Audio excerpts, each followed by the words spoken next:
Hey, Warren Eckstein here. I came across some incredible studies the other day in terms of signs that your dog is super connected to you.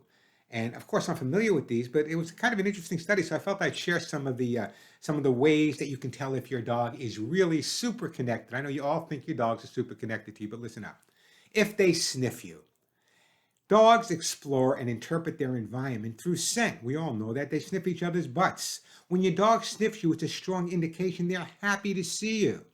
Since your smell is unique, not only does breathing in your essence ensure it's really you, it triggers pleasure centers in the dog's brain. Researchers from Emory University administered MRIs to dogs to determine what happens to their brains when presented with familiar scents. And they found out that it really makes them feel better. It really makes all the difference in the world. So many times you're sitting on the couch, you're reading a book, you're watching TV, and the dog's coming over and he's sniffing you for many different reasons. But let's face it, a dog's nose is our eyes. So everything they need to know about you comes through the nose. So sniffing is okay. And when someone new comes to the house and your dog's sniffing them and you're shushing them away and pushing them away, you're actually creating a problem that's not there. So let your dog smell.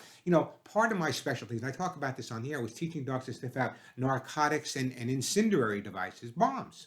And basically, I trust their nose. Their nose, their olfactory, their sense of smell is so much better than ours. So when a dog's sniffing you or sniffing your friend or sniffing something, they're going through the encyclopedia. Let your dog sniff. Don't pull them away when they're out for a walk and they're sniffing on the ground. It tells them everything they need to know about the hood that they live in.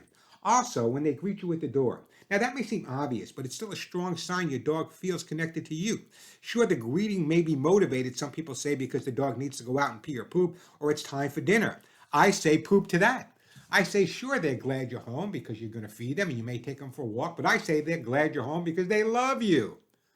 What's wrong with the concept that animals can love people?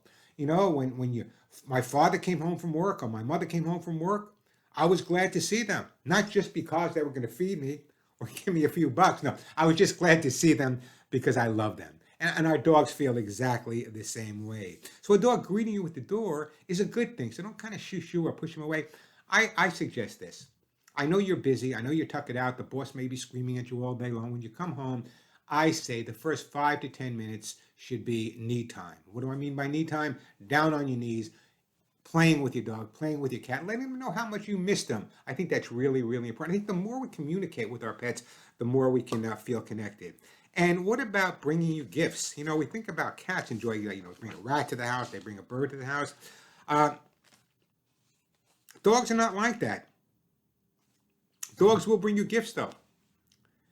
I mean, I could be sitting right here now. If Molly and Willie were in a different room, Molly would probably bring me over a toy to play with. They love to share. They're not, what's the word I'm looking for? Dogs and cats are not, they're not selfish. They share. Most of the time, they share. Every once in a while, I'll have a person come and say, "Well, my dog won't let any other dog near him when he's eating." Well, maybe the dog was starving, and maybe he was in the shelter, maybe he was out on the street. These are problems I work out, and I can help you with. That's why I do the radio show. But there are so many other reasons. So, also, sometimes you'll also find that the dog will follow you around.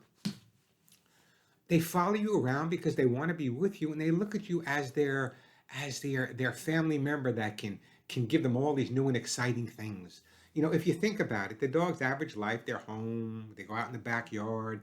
But when Pop comes home, at least in my situation, or Mom comes home, and as I said, that first 5 or 10 minutes, they're looking forward to that, running around and playing. So I'm going to talk more about this, and I had talked more about it on the show, and I'll go over more and more in a few weeks coming down the road. But I want you to understand that it's really important to realize how bonded our dogs are, how connected they are with us. So, in other words, if I notice that my dog's reacting a different way around me, it's indicative that either something is bothering him or something's different about me. So watch your connection. Check out that connection you have with your dog. And sometimes it's telepathic. And I don't want to sound like a pet psychic here because I'm far from that. But I believe that if you spend time with your dog or your cat or your horse or your bird and you just spend quiet time with them, And when I get a new pet or adopt a new pet, that's what I've always done. Just spend time with them, letting them just be near me. And I really believe that there's a sixth sense that all living things have, a connected sixth sense that all living things have. I think it's inhibited in most people, including myself for the most part, but it's not inhibited with pets. So that's why I always tell people, trust your dog's instinct. If your dog is reacting in a certain way, if he's reacting this way, maybe there's an earthquake coming, maybe there's a storm coming. I always say that. So being connected with your pet is absolutely amazing, but being connected with your dog is critical. In the future, I'll talk more about why dogs ignore you, other things that your dog may be doing, why some dogs try to herd you, why they perk up at your name. So we'll talk all about that in the future. But don't miss the pet show because we talk about us every week on the show. Until then, you know what to do. Give all your pets a big hug and a kiss and a big one from me. I'm Warren Eckstein. And don't miss me on the pet show.